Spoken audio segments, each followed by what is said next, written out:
Assalamualaikum warahmatullahi wabarakatuh. Alhamdulillah alladzi bi ni'matihi tatimmus shalihat. Segala puji bagi Allah Jalla Jalaluh yang karena nikmatnya kebaikan-kebaikan menjadi sempurna. Dan ana minta maaf karena telat. Sebenarnya ana nggak telat ya, Ma. Yang salah panitia ya. Ana udah datang sebelum jam 9, tapi sama mereka diajak sarapan dulu. Walaupun sarapannya apa? Ya nggak jelas juga sarapannya. Jadi ini peringatan buat panitia, kalau jam 9 maka mulai jam 9. Mau datang dua orang. Tapi kita berusaha untuk belajar tepat waktu. Ana ingat tahun 2000 mungkin 13 ya, 11 tahun yang lalu. Ini tuh kajian di Masjid Ar-Rahmah Selipi hari Sabtu, ya jam segini juga. Ana udah datang, kata panitia, belum Ustaz, belum mulai Ustaz. Kenapa?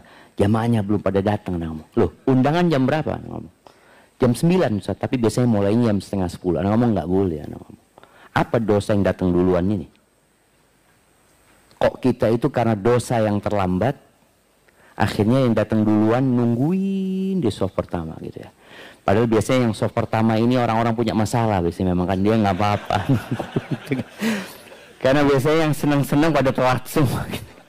Tapi enggak juga cuma tadi usahakan kita tepat waktu ya. Kecuali ada halangan. Allahumma salli wa sallim ala abdika wa rasulika sayyidina wa maulana Muhammadin wa ala alihi wa ashabihi ajma'in. Amma ba'd.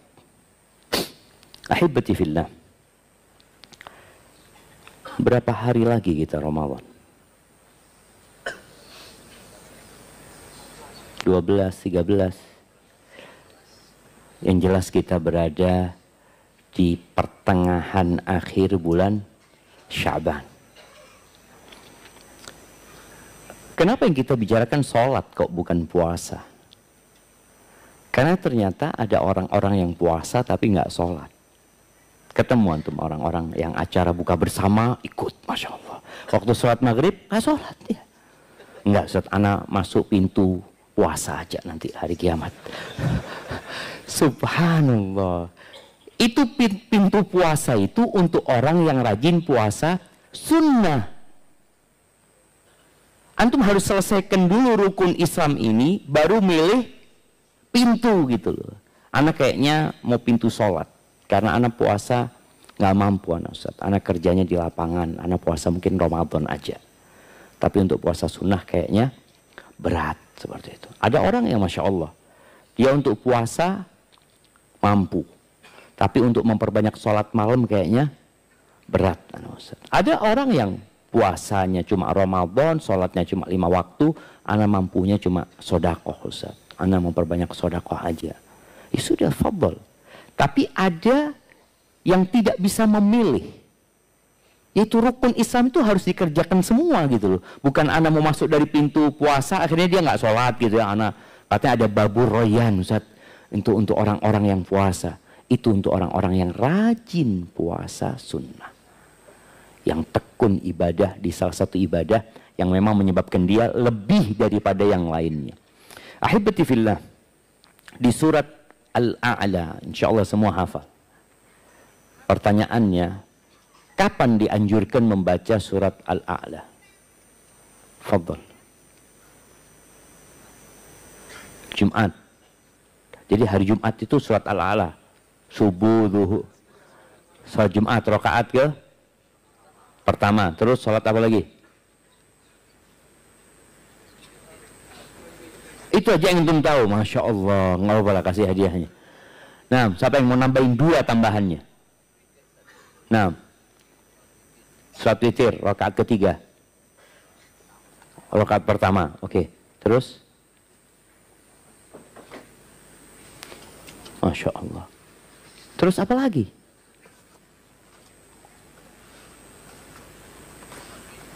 Salat Idul Fitri. Nah, Idul Adha juga. Rakaat pertama. Sudah.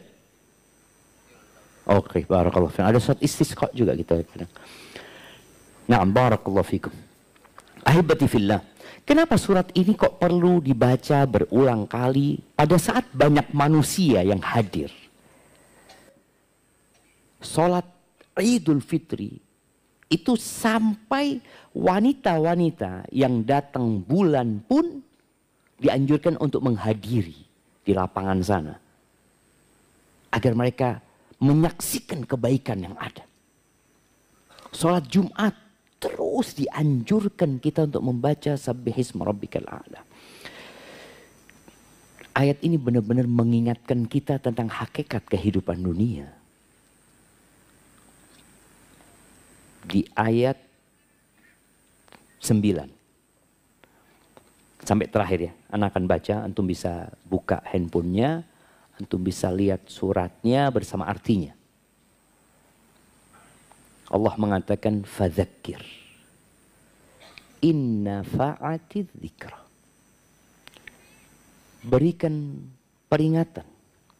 Pada saat peringatan itu bermanfaat, jemaah.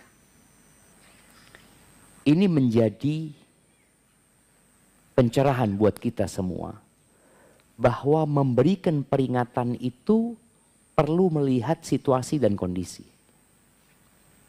Ada orang yang sedang marah. Ketika antum kasih nasihat dia, mungkin dia nggak dengar. Bahkan dia akan tambah marah nantinya. Suami istri ketika sedang ribut. Istri melihat suaminya ngomongnya kotor. Mungkin memaki istrinya. Jangan dikasih nasihat suaminya saat itu. Jangan dikatakan, bang, laisal mu'min bitta'an. Walal la'an, walal fash, walal badhi. Mu'min itu gak kotor ngomongnya, bang. Nunggu sampai reda baru kita kasih masukan. Kemudian ada orang yang sedang lapar sekali. Antum kasih nasihat. Boleh jadi dia ngelihat antum dengan kunang-kunang matanya. Dia ngelihat anak lapar, di mana ada makanan gitu. Lalu Allah katakan sayadzakkaru may yakhsha. Sayadzakkaru may yakhsha. Yang akan bisa mengambil peringatan itu adalah orang yang takut. Kita perlu punya rasa takut dan semoga rasa takut itulah yang membuat antum hadir pada waktu duha ini. Ada kekhawatiran di diri kita. Kekhawatiran amal kita belum cukup. Kita takut kematian itu datang di saat kita belum siap. Dan sejatinya kematian datang nggak pernah mikir antum siap atau tidak. Ada masa-masa jamaah, ana merasakan sendiri dan mungkin sebagian antum merasakan ya.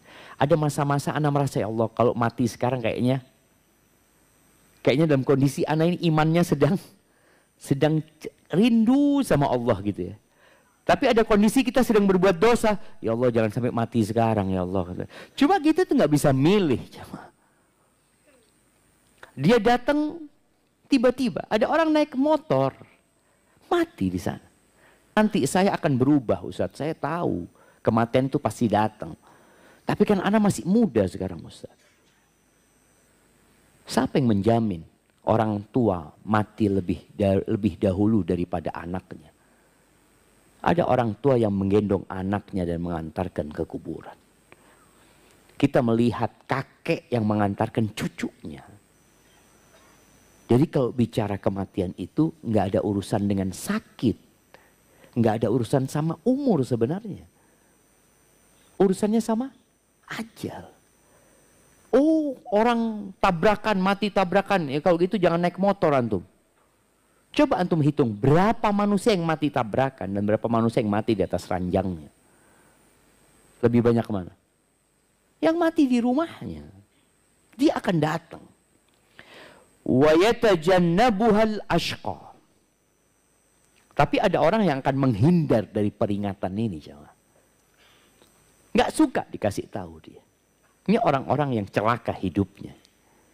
Maka kita harus bersyukur kepada Allah ketika Allah menggerakkan hati kita untuk hadir di majelis ilmu. Ada orang-orang yang gak pernah hadir di majelis ilmu. Mungkin salah satunya keluarga kita. Mungkin salah satunya orang tua kita. Gak pernah mau diajak. Salah satunya pasangan hidup kita. Anda ingat ada seorang suami yang mengatakan, Ustaz, gimana Ustaz ya istri Anda ini Ustaz? Gak mau diajak ngaji Ustaz. Gak mau. Karena dia berpikir agama ini merepotkan. Ketika seorang menghindar dari agama, dia akan menderita dan celaka. Kenapa? Karena dia akan berburu fata morgana. Coba tunjukkan mana orang yang paling kaya di dunia yang tidak mati. Mati semuanya. Dan ketika mati dia meninggalkan segala sesuatu itu. Disitulah dia akan menderita dengan penderitaan yang gak bisa dibayangin. Dia kepingin diundur waktunya kematian itu. Tapi gak bisa. Lalu Allah mengatakan alladzi yaslan naral kubra thumma la yamutu fiha wa la yahya. Dia adalah orang yang akan masuk ke neraka yang besar sekali. Api yang menyala-nyala. Siapa yang nonton kebakaran di Los Angeles sana, di California? Ana nonton itu, ya Allah ya. Seperti itu ketika Allah mau menghancurkan sebuah negeri. Enggak harus ngirim pasukan yang menyerang, enggak. Allah kirimkan petir, Allah kirimkan api, Allah kirimkan hujan di sebagian tempat untuk ditenggelamkan. Maka orang ini akan masuk ke neraka yang besar dan di situ dia nggak mati. Kalau mati selesai, antum bisa ngelihat orang yang kebakaran ya. Beberapa waktu yang lalu di Jakarta, di mana? Di Glodok yang kebakaran. Iya, di Glodok ya. Yang ditemukan berapa bangkai di sana. Ada 7 atau 8 di sana bangkai. Selesai dia mati kan. Rasa sakitnya di dunia selesai. Tapi kalau dia terbakar seperti itu dalam kondisi seperti itu nggak mati, apa yang akan terjadi sama dia? Dia berharap mati tapi nggak mati. Dan itu di neraka nantinya. Allah katakan, "Tsumma la yamutu fiha wa la yahya." La yamut, nggak mati di dalamnya dan tidak pula hidup menikmati hidupnya. Allah Azza wa Jalla menceritakan bagaimana keinginan penghuni neraka. Dia punya angan-angan. Dia minta kepada Allah, Rabbana akhrijna, keluarkan kami dari neraka ya Allah. Kami menyesal, kami akan berubah menjadi lebih baik ya Allah. Kami akan beramal soleh, kami akan sholat, kami akan datang kajian. Dia sebutkan semua kebaikan yang ingin dia lakukan. Nggak ada. Tapi kemudian mereka minta tolong, minta syafaat sama malaikat penjaga neraka. Siapa namanya? Siapa namanya? Malik. Apa dalilnya? Enggak apa-apa lah, kita kasih hadiah, enggak apa-apa. Malik. Mereka teriak-teriak. Wa nadau ya Malik liyaqdi alaina rabbuk. Mereka menyuruh, wahai Malik, mintakan kepada Tuhanmu. Mereka sudah minta sendiri, nggak dikasih sama Allah. Ini Malik nih. Ya Malik, liyaqdi alaina rabbuk. Mintakan kepada Allah supaya kita dimatikan. Mereka ingin mati ya, Ma. Malaikat Malik tidak menjawab. Terus teriak-teriak. Dan itulah ya. Siksaan di neraka itu bukan hanya fisik ya, Ma. Tapi ada siksaan jiwa. Lebih berat mana sekarang? Orang tersiksa fisiknya atau tersiksa jiwanya? Nah, kalau dikumpulkan jadi satu, fisiknya dibakar, jiwanya dinistakan. Terus teriak-teriak. Di beberapa tafsir disebutkan 1000 tahun mereka teriak-teriak. Dan Malik diam. Terakhir Malik mengatakan, qala innakum makithun. Kalian tetap di sini. Selesai jawab. Lalu mereka punya harapan kepada penghuni surga. Karena di surga mungkin ada orang-orang yang kenal sama mereka. Mereka minta supaya dikasih an afidu alaina minal ma au mimma razaqakumullah. Mereka udahlah kasih kita air. Oh berarti kita akan hidup terus di neraka ini. Dengan kondisi seperti ini, nggak ada harapan lagi untuk keluar. Mereka minta makanan. Mereka minta air, kasih air kami. Atau apa saja yang ada di surga. Kami minta itu. Qalu innallaha harramahuma 'alal kafir. Enggak ada, haram buat orang-orang kafir. Maka ahibati fillah, ketika seorang menghindar dari peringatan, enggak mau dikasih tahu, ya dia sendiri yang akan merugi. Pada hari tidak berguna penyesalan itu. Lalu Allah katakan qad aflaha man tazakka wa dzakara asma rabbih fasalla. Ini yang jadi kajian kita hari ini. Telah sukses, beruntung. Siapa? Orang yang menyucikan dirinya. Menyucikan hartanya, jiwanya. Wa dzakara asma rabbih, dia selalu mengingat nama Tuhannya, fasalla, kemudian dia sholat. Makanya lah orang yang beruntung. Dia tahu bahwa kehidupan ini tidak lama. Kemudian dia tahu bahwa di situ ada tempat yang sudah dipersiapkan untuk seluruh manusia. Dan semua tinggal milih. Ada surga dan neraka, terserahlah mau kemana. Tapi kata Allah, bal tu'thirunal hayatad dunya. Masalahnya kalian lebih mementingkan kehidupan dunia. Yang tinggal di Jakarta mungkin benar-benar merasakan itu. Bagaimana di pagi hari orang berebut naik motor, ya, naik mobil. Ana tadi malam naik mobil dari mana ke mana, Ana nggak tahu sudah. Macet ya mah. Tapi Google Map-nya biru. Oh berarti ini sudah lancar menurut Google Map gitu loh. Jadi sampai macet pun Google Map mengatakan ya kayak gini memang Jakarta. Jadi jangan untuk melihat biru kayak di Jember gitu. Ah biru enggak. Ternyata birunya itu kayak gitu. Allahu Akbar. Tapi ternyata itu dilakukan oleh manusia terus setiap hari. Ada yang kemudian kayaknya kita tinggalkan Jakarta. Enggak ternyata. Antum ini buktinya tetap aja di sini. Nah Allah mengatakan bal tu'thirunal hayatad dunya. Kalian lebih mementingkan kehidupan dunia. Wal akhiratu khairu wa abqa. Akhirat itu lebih baik dan lebih kekal jemaah. Ahibati fillah. Ketika seorang memperbaiki sholatnya, maka hidupnya akan baik. Apa dalilnya? Kalau kita memperbaiki sholat kita, insya Allah ya usaha kita, kehidupan kita yang lainnya baik. Rumah tangga kita akan baik ya. Kerjaan kita akan baik. Hubungan kita sama orang tua akan baik. Sama tetangga akan baik. Apa dalilnya? Siapa yang mau menyebutkan? Jauh banget di sana. Silahkan. Bismillah. Inna salata tanha 'anil fahsya wal munkar. Ya, boleh itu salah satu dalilnya. Salat itu mencegah dari perbuatan keji dan mungkar. Kirimkan hadiah ke belakang. Siapa lagi dalilnya? Wasta'inu bisabri wassalah. Minta tolong dengan sabar dan salat. Dalilnya itu setiap hari ada lagi antum. Itu secara umum ya. Yang ada kalimat salatnya. Tiang agama. Boleh lah. Kita boleh-boleh semua jemaah. Yang penting ada dalilnya gitu kan. Yang penting ada dalilnya. Cocok nggak cocok ya cocok-cocokin nanti kan. Seperti itu. Antum dengar sehari 10 kali jemaah. Hayya 'alas shalah.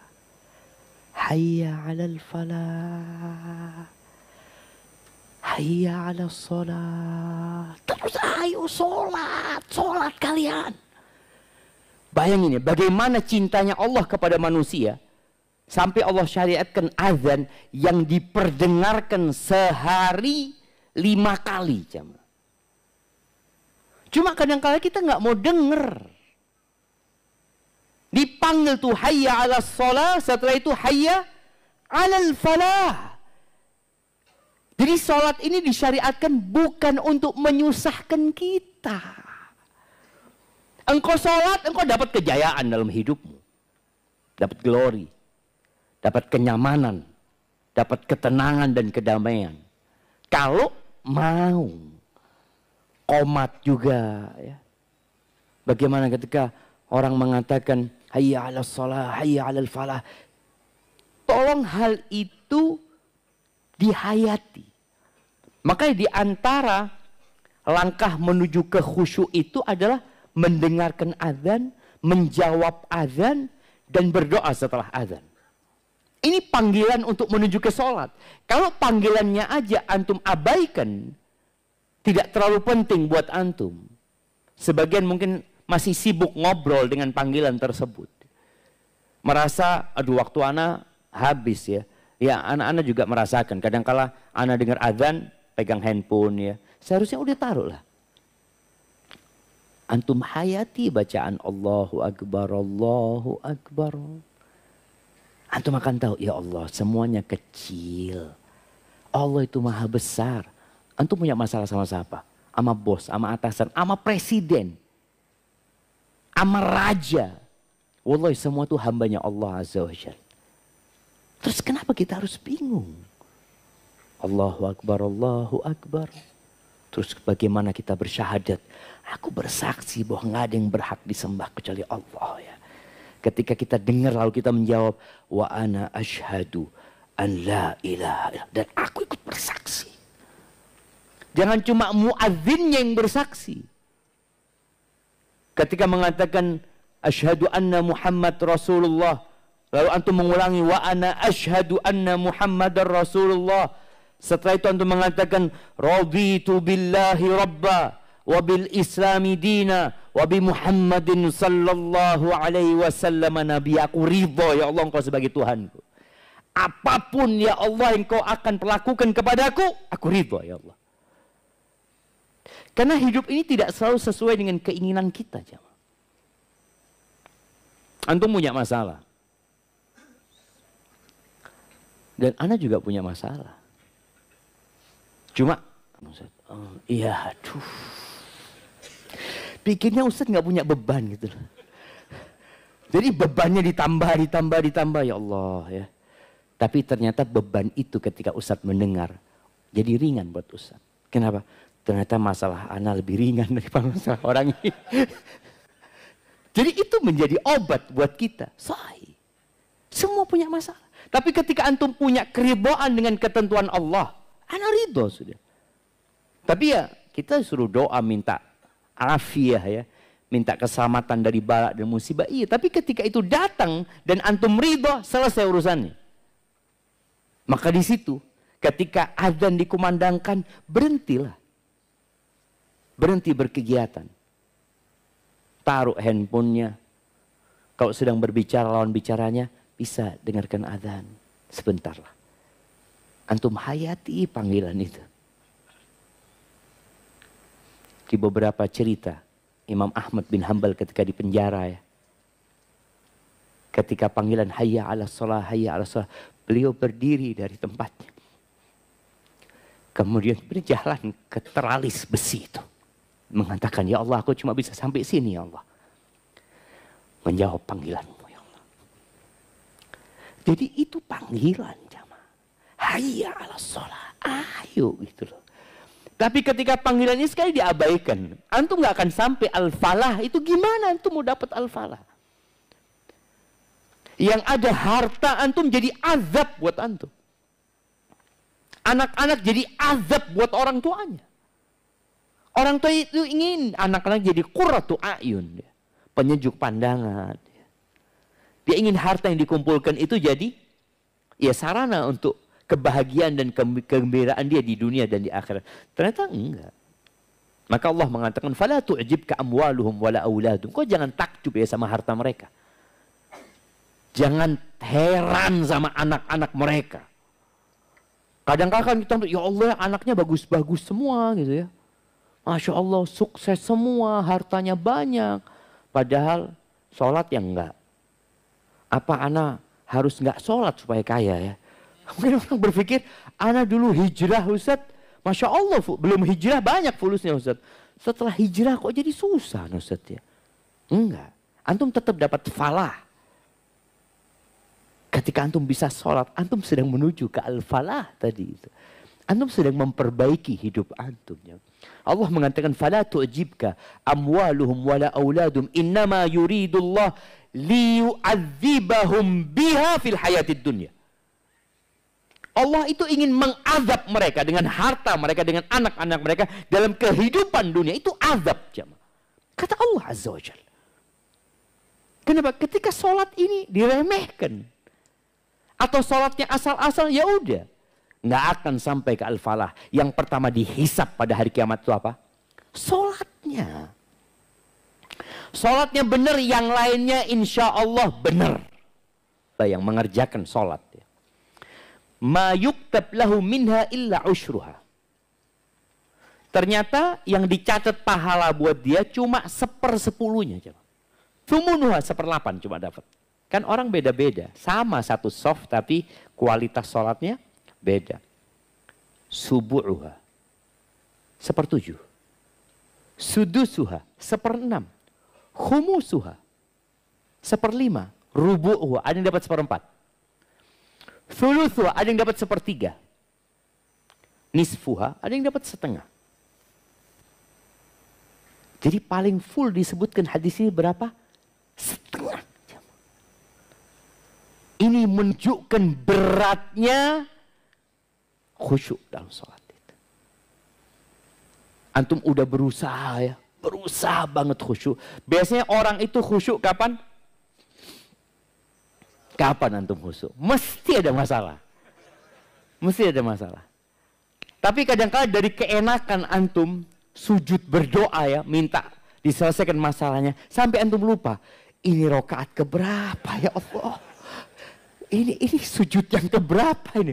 Antum khusyuk dalam doanya, tapi nggak khusyuk dalam sholatnya gitu loh. Sampai antum bingung, ya Allah ya. Sujud sahwi lagi. Menunjukkan memang kualitas sholat kita itu, wah, sholat itu curhat sama Allah Azza wa Jalla. Kalau antum melihat jamaah yang kirim pertanyaan, kalau urusannya curhat, berapa lembar? 1 lembar full jamaah. Sampai ustadznya capek. Dan dia tulis, Ustadz mohon dibaca semuanya, jangan di skip. Nah, karena kalau orang curhat tuh ada banyak masalah anak Ustadz. Kalau pertanyaan apa hukumnya ini, ya selesai hukumnya boleh, nggak boleh. Tapi anak punya masalah, Ustadz harus dengarkan ceritanya. Dan Ustadz nggak mau dengerin. Kalau sudah terlalu panjang, aduh curhat ini taruh sini sudah. Tapi Allah mau dengerin kita. Bayangkan. Allah pencipta langit dan bumi itu mau dengerin kita. Nggak ada ceritanya Allah, nggak ada waktu buat kita, nggak ada. Allah selalu punya waktu buat kita. Namun ada sebagian orang yang nggak lama-lama sholatnya gitu loh. Apalagi kita mau masuk bulan Ramadan ya. Rencana Nur Salma ada tarawih nggak? Ada.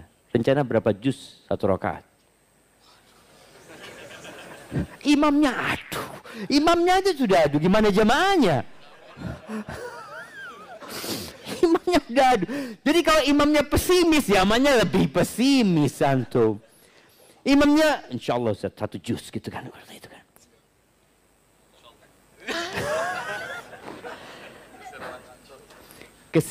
Orang udah pada pulang. Anak pernah sampaikan di sini mungkin. Di Sukamiskin, tahu Sukamiskin itu? penjara itu ya. Penjara orang-orang hebat. Hebat apanya? Wallahu a'lam. Ana sempat masuk sana untuk berdakwah ya, masuk sana. Semoga kita dijauhkan dari namanya penjara ya. Itu cerita mereka. Ustaz, Ramadan alhamdulillah Ustaz, 10 hari terakhir kita itu tarawih Ustaz, 11 rakaat, kita panggil imam Ustaz. Bisa semalam tuh 3 sampai 4 juz Ustaz. Itu 11 rakaat ya. Apakah antum nunggu di penjara baru mau 3-4 juz? Nah, dan Nabi alaihi salatu wassalam, ya gimana? Ini bulan Ramadan, bulan diturunkannya Al-Quran. Yang bagaimana Rasul sallallahu alaihi wasallam di bulan Ramadan tersebut, beliau di luar bulan Ramadan pernah sholat malam 1 rakaat itu baca Al-Baqarah, An-Nisa, Ali Imran, gitu hadisnya. 5 juz 1 rakaat jemaah. Kita 11 rakaat sampai 1 juz. Enggak juga. Kesian jamaahnya Ustaz. Kesian sama imamnya. Kesian sama DKM-nya. Karena aduh masjidnya kurang makmur Ustaz, kata dia. Kalau mau makmur yang cepet-cepetan lah. Jadi kalau antum, ini sholat tarawih itu kan pilihan, bukan kewajiban. Yang 23 lebih cepat dari yang maksudnya kan gitu. Jadi nggak apa-apa loh jamaah. Artinya bebas sebenarnya. Ada yang di sini setengah jam, ada tempat lain 1 jam sholatnya, ada yang 2 jam. Tapi harus ada jamaah. Antum jadi fasilitator kita Ustaz, insya Allah sholatnya sehari, semalam ya 8 juz. 8 juz. 1 rakaat 1 juz. Dan kalau antum nggak mampu berdiri, bukan nggak mampu, nggak mau berdiri, duduk, boleh jamaah. Di Jakarta ada nggak yang 1 rakaat 1 juz? Hah?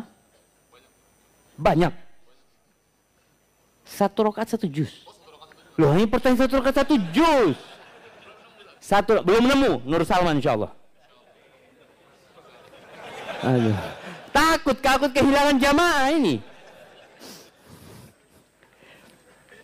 Bener loh jamaah. Ini waktu yang sangat mulia. Ramadan ini mulia banget deh. Kita nggak tahu dia datang lagi atau tidak. Maka manfaatkan malamnya untuk sholat. Ketika capek tadi, antum berdiri, antum duduk. Duduk aja, bismillah. Kemudian nanti ketika waktunya mau ruku, antum berdiri. Sebagian orang mungkin kerja, tadi dikatakan orang kantor kerja, nggak harus dia sholat tarawih itu ba'dal isya, nggak harus berjamaah, sendirian pun jadi. Boleh jadi di rumah antum lebih khusyuk, ya udah di rumah. Karena anak-anak kalau sholat di masjid kayaknya terlalu cepat Ustaz. Anak kayaknya mau sholat mulai jam 10 lah, sampai jam 3. Lalu antum ketawa ya. Insya Allah tahun ini Nur Salma kita bikin. Kalau sholat fardu, imamnya harus memperhatikan jamaah. Sholat fardu, sholat sunnah dia nggak suka ya pergi aja gitu loh. Ya nggak enak Ustaz sama jamaah Ustaz. Nanti sunduknya berkurang Ustaz. Ustaz sunduk lagi nanti. Dari jamaah semakin banyak sunduknya Ustaz. Enggak lah. Jamaah rahimakumullah, maka tadi ada orang yang sholatnya asal-asalan. Yang penting sholat. Padahal ternyata ada orang sholat masuk neraka.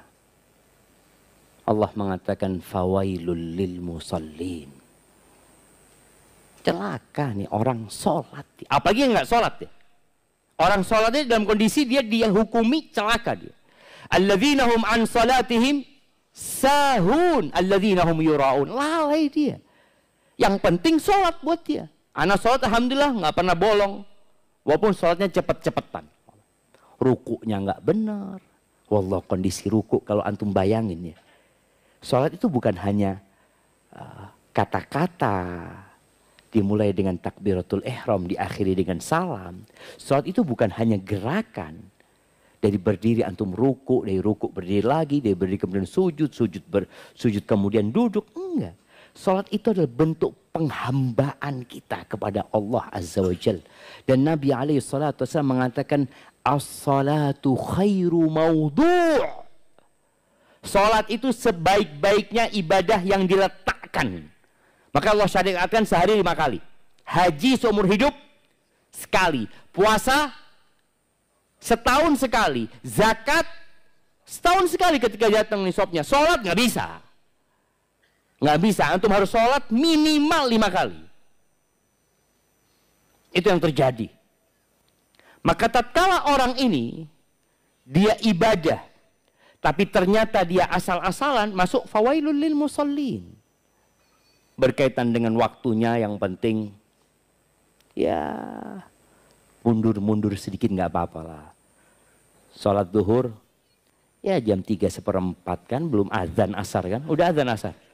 Belum kan? Nggak apa-apa. Masih masuk waktu, Zat. Jangan terlalu berlebih-lebihan dalam beragama. Jangan. Selama di waktunya. Jadi, itu terjadi sama manusia. Kalau ada orang-orang yang lapar, jemaah. Kemudian dia dikasih sesuap nasi. Cukup nggak buat dia? Nggak cukup, anak lapar banget, Ustaz. Anak kayaknya butuh 2 piring. Nasi padang, Ustaz. Butuh apa lagi? Rendang, ayam pop, kepala kakap. Antum bisa lihat ketika antum masuk ke rumah makan Padang yang disediain semuanya itu jamaah. Kadangkala antum butuh itu jamaah. Tapi ketika sholat, antum cuma sesuap aja, cukup. Nggak cukup. Maka orang tadi yang punya masalah banyak, mau tidak mau dia perlu banyak lagi sholatnya. Terus apakah antum harus punya masalah untuk khusyuk? Harus punya masalah, harus baru di shaf pertama di masjid. Ada sebagian kita yang sholat Jumat nggak pernah di shaf pertama. Wallahu a'lam. Anak lihat shaf pertama itu kayaknya orang-orang spesial. Itu lagi kalau anak khutbah ya, ketemu ini lagi, mana yang lainnya. Yang shaf terakhir tetap di shaf terakhir. Nggak pernah ada kemajuan. Yang ada kemunduran deh nanti seperti itu. Ya. Sholat ini tadi seperti makan. Makan antum hanya butuh 3 kali. Bahkan ada orang yang 2 kali cukup makan. Tapi sholat antum butuh banyak. Makanya Allah syariatkan 5 kali. Hanya sekarang bagaimana menjaga kualitas sholat antum. Jamaah rahimakumullah, orang munafik sholat enggak? Sholat. Apa kata Allah Azza wa Jalla? Innal munafiqina yukhadi'un Allah.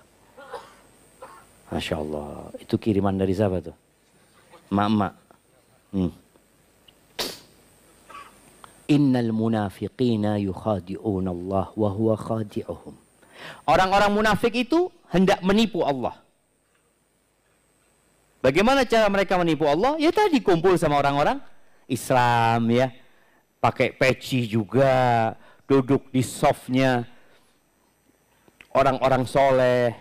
Padahal Allah yang sedang menipu dia. Dia pikir Allah nggak tahu. Kalau pihak masjid nggak tahu. Anda ditanya, Ustaz tahu nggak mana yang munafik di masjid ini Ustaz? Coba antum lihat. Kanan kiri antum. Tahu dari mana antum? Ini kayaknya munafik Ustaz. Kenapa? Dari tadi nyatet aja. Kayaknya pura-pura dia nyatetnya. Nggak bisa gitu jemaah. Nah kita benar-benar nggak tahu. Tapi Allah kasih tanda ternyata. Apa tandanya? Idza qamu ila sholati qamu kusala. Kalau mereka bangkit mendirikan sholat, males-malesan. Jadi ketika dia hendak sholat, berat. Ya Allah. Kalau antum sholat dalam kondisi berat, boleh jadi ada masalah sama antum. Kenapa? Tadi kita udah sampaikan, ini curhat. Ketika antum antrian ke dokter, antum inginnya nomor berapa? Nomor 1. Anak kepingin yang pertama konseling sama dokter, anak punya masalah. Ketika antum melihat antri panjang, Allahu Akbar. Orang-orang ini jam berapa mereka datang gitu loh. Orang-orang munafik berat, malas.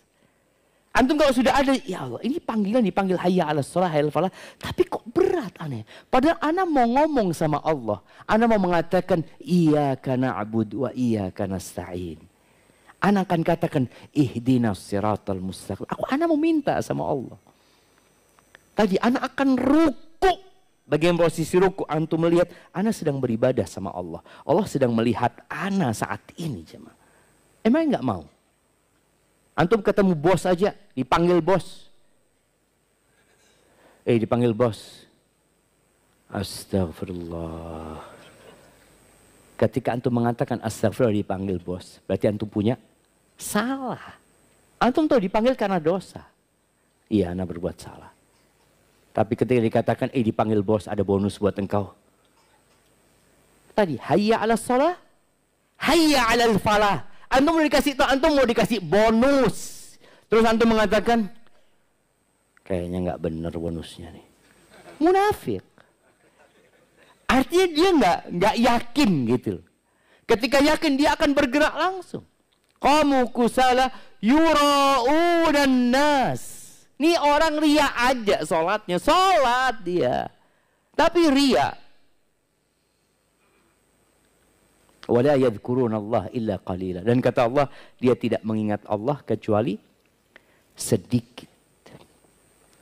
Jamaah rahimakumullah. Pernah ada orang yang sholat di Masjid Nabawi. Dia mungkin sholat tahiyatul masjid. Nabi ngelihat dia sholat. Diperhatikan sama Nabi SAW. Setelah selesai sholat, dia datang kepada Nabi SAW. Nabi mengatakan, Salli fa innaka lam tusalli. Engkau sholat, engkau belum sholat. Padahal dia berdiri ngadep kiblat dalam posisi semua syarat sholat sudah dia penuhi. Dia katakan Allahu Akbar, mulai rukunnya dia lakukan gerakan-gerakan sampai salam. Tapi kata Nabi SAW, Salli fa innaka lam tusalli. Sholatlah engkau, sebenarnya engkau belum sholat. Jangan sampai sebagian kita 10 tahun sholat, ternyata belum sholat. Dihukuminya belum sholat. Dalam hadis yang diriwayatkan Tabrani, Nabi SAW mengatakan, Innar rajula la yusalli salata 60 sana. Ada orang yang sholat sama 60 tahun. Jemaah. Mungkin dia sholat sejak umur 10 tahun. Berarti umurnya dia sekarang berapa? 70 tahun. Ada orang yang sholat selama 60 tahun. Walam tuqballahu sholah. Satu pun sholatnya nggak ada yang diterima. Nggak ada yang diterima. Apa gunanya dia sholat? Nggak benar berarti sholatnya. Sholat yang tidak mencegah dari perbuatan keji dan mungkar. Ketika antum sholat tapi dosa terus antum garap. Antum tolong lihat sholat anak gimana gitu loh. Ketika sholat antum bener, nih maksiat berkurang.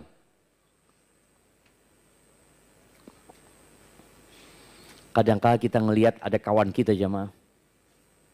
Rajin sholatnya ya. Rajin sholat zikir. Lalu kita godain dia. Antum habis berbuat dosa apa antum? Kok pertaubatan kayaknya gini. Marah dia. Iya, arti sebenarnya ketika sholatnya benar, dosa itu jauh, yakin. Kenapa? Allah sudah sebutkan, Inna sholata tanha anil fahsya wal munkar. Sholat itu mencegah dari perbuatan keji dan mungkar. Ini orang 60 tahun sholat, tapi terus dosa dia kerjakan, jangan disuruh berhenti sholat. Karena ada sebagian orang melihat kawannya sholat, tapi terus berbuat maksiat. Apa katanya? Udahlah antum berhenti sholat, maksiat terus jalan. Jangan disuruh berhenti sholatnya. Dosa antum. Boleh jadi utusan iblis nih orang. Nyuruh kawannya sholat, berhenti sholat. Lu jangan. Perbaiki sholatnya antum. Perbaiki sholatnya. Ini orang sama Nabi SAW diperbaiki sholatnya. Tuh yang 60 tahun sholat nggak diterima, dikasih penjelasan sama Nabi SAW. Kenapa nggak diterima sholatnya? Yutimmu ruku'ahu wa la yutimmu sujudahu. Yutimmu sujudahu wa la yutimmu ruku'ahu. Dia tadi sholatnya asal-asalan. rukuknya sempurna, sujudnya enggak. Sujudnya sempurna, rukuknya enggak. Padahal kita tahu yang namanya tumakninah itu rukun sholat gitu loh. Ini orang pokoknya solian. Baik, sampai 3 kali nih orang sholat dia lagi. Gimana orang ini sholat dilihat sama Rasul SAW. Pasti sholatnya berusaha untuk khusyuk. Salah saya salam, dia datang lagi kepada Nabi SAW. Apa kata Nabi SAW? Irji' fasalli fa innaka lam tusalli. Engkau balik sholat, engkau belum sholat. Maka yang ketiga orang ini mengatakan, ya Rasulullah, aku nggak bisa lagi sholat lebih baik daripada yang kau lihat tadi. Itu sudah sholatku yang paling baik. Akhirnya dia diajarin sama Nabi SAW. Di antara yang beliau sampaikan ya, ini panjang. Idza kunta ila shalah fastaqbilil qiblah ya. Kemudian disuruh baca ma tayassara minal Qur'an ya. Dan kita tahu yang jadi rukun sholat adalah baca Al-Fatihah. Boleh nggak ana Ustaz sholatnya karena keburu-buru ana baca Al-Fatihah aja Ustaz, nggak baca surat? Boleh nggak? Boleh, sah sholatnya gitu loh. Tapi bacanya yang benar, baca Al-Fatihahnya ya. Karena dari 30 juz Al-Quran itu yang paling utama adalah Al-Fatihah. Seakan-akan semua yang dalam Al-Quran itu terangkum dalam Al-Fatihah ini. Maka antum baca lagi tafsirnya ya, supaya antum lebih menghayati. Kemudian Nabi mengatakan, kemudian rukuklah engkau. Apabila engkau rukuk, jangan langsung bangkit. Sampai engkau tumaknina rokian. Rasakan semua anggota badan itu di tempatnya. Dan antum merasakan ana sedang rukuk buat Allah Azza wa Jal. Kemudian nanti ketika sujud juga antum merasakan ana sedang meletakkan kening ana di muka bumi ini untuk berbicara dengan Allah yang ada di atas arasnya. Antum katakan subhana rabbiyal a'la wa bihamdihi. Dan rasakan.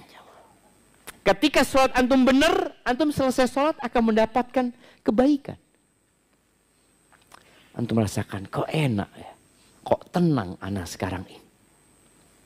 Rasulullah SAW kalau punya masalah larinya kemana?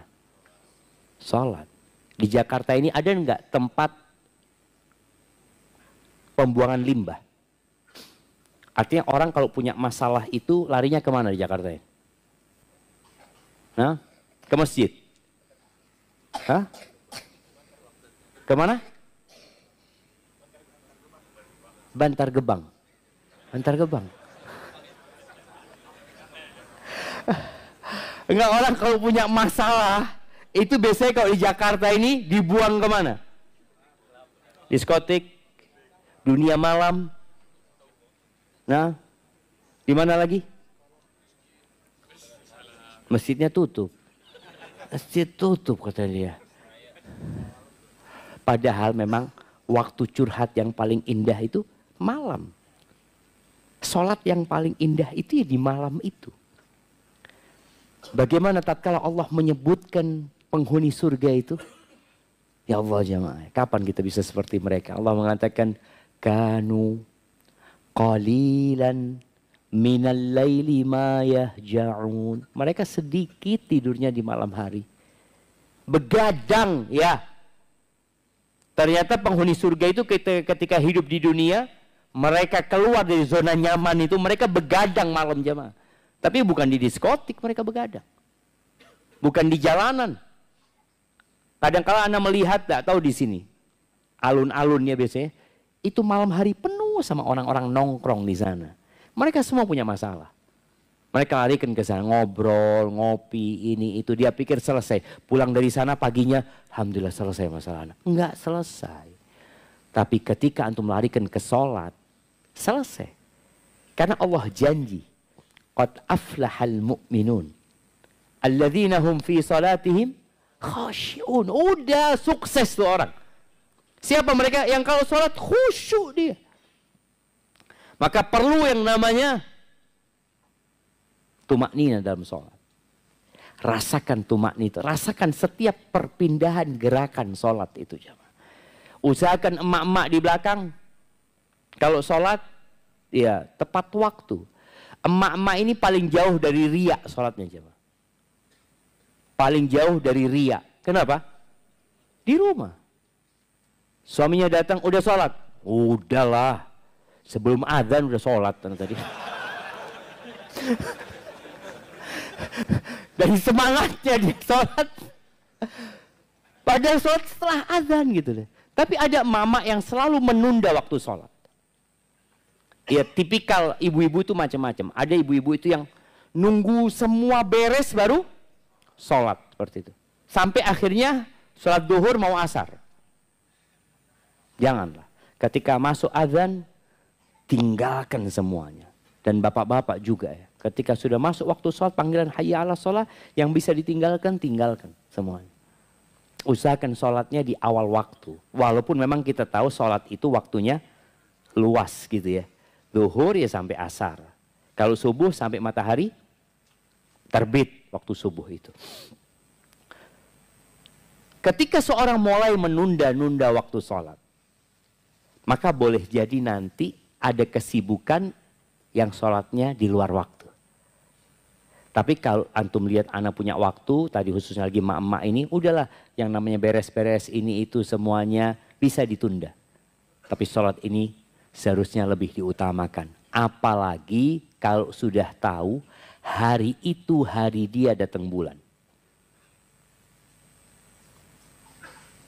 Ketika dia tahu zuhur nih, oh kayaknya anak hari ini udah kayaknya mau datang bulan nih. Oh, udah adzan, sholat. Berjanji dari riba, dari namimah, dari perbuatan-perbuatan yang haram, dari kezaliman.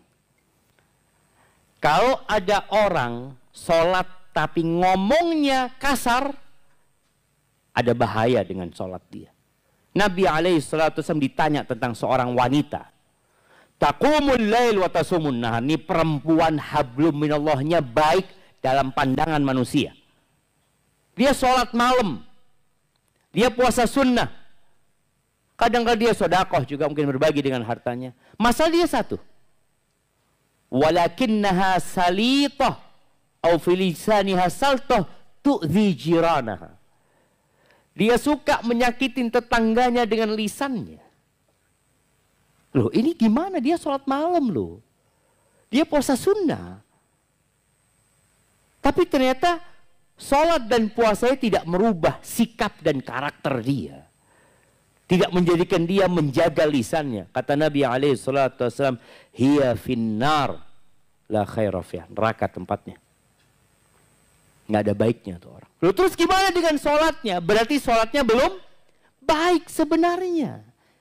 Dia memang mengerjakan itu sholat dengan raganya, tapi boleh jadi tidak dihayati dengan hatinya. Ahibati fillah, memakmurkan masjid bagi kaum laki-laki menjadi target utama. Dan antum bisa rasakan nikmatnya melangkahkan kaki, apalagi di bulan Sya'ban. Anak ngomong sama istri anak. Karena kita di rumah ada anak yang mau kalau ke masjid itu ya harus bareng sama anak. Anak sampaikan ke istri anak, syuf ini bulan Sya'ban, usahakan kita habis adzan sudah di masjid. Tidak nunggu qomat. Yang nunggu qomat itu siapa biasanya? Yang rumahnya dekat sama masjid. Karena dia tahu bentar lagi lah. Artinya di qomat dia ke masjid masih bisa, masih dapat tuh. Tapi yang jauh-jauh biasanya udah datang duluan. Anak sampaikan kepada istri anak. Anak minta itu. Bagaimana azan anak-anak udah siap. Karena kalau nyuruh anak-anak ke masjid ini butuh waktu cukup panjang. Dia lari sana, lari sini, suruh ambil bajunya. Dia tidur-tiduran di kasur ya. Namanya anak-anak lah seperti itu. Kalau bapak-bapak kayak gitu. La haula wala quwwata illa billah. Naam, ahibati fillah. Tadi anak sampaikan, anak pesan sama istri, kita butuh saling tolong menolong sama keluarga. Antum mengingatkan istri antum juga minta tolong sama istri antum. Ingatkan anak lah. Ketika adzan dikumandangkan, itu tadi udah disiapin anaknya, bapaknya sudah ambil wudu. Usahakan antum juga kalau mau qobliyah ya qobliyah di rumahnya ya, baru kemudian berangkat ke masjid. Kemudian di masjid anak jangan dibiarin di tempat yang jauh, dekatkan sama antum. Karena sebaik-baiknya ibadah, sebaik-baiknya yang kita ajarkan kepada anak kita Apalagi sekarang bulan Sya'ban, bulan diangkatnya amalan, sehingga masuk Ramadan kita sudah semangat. Apa yang menyebabkan kita bisa khusyuk? Salat kita jadi baik. Antum sudah sebutkan semua. Masalah.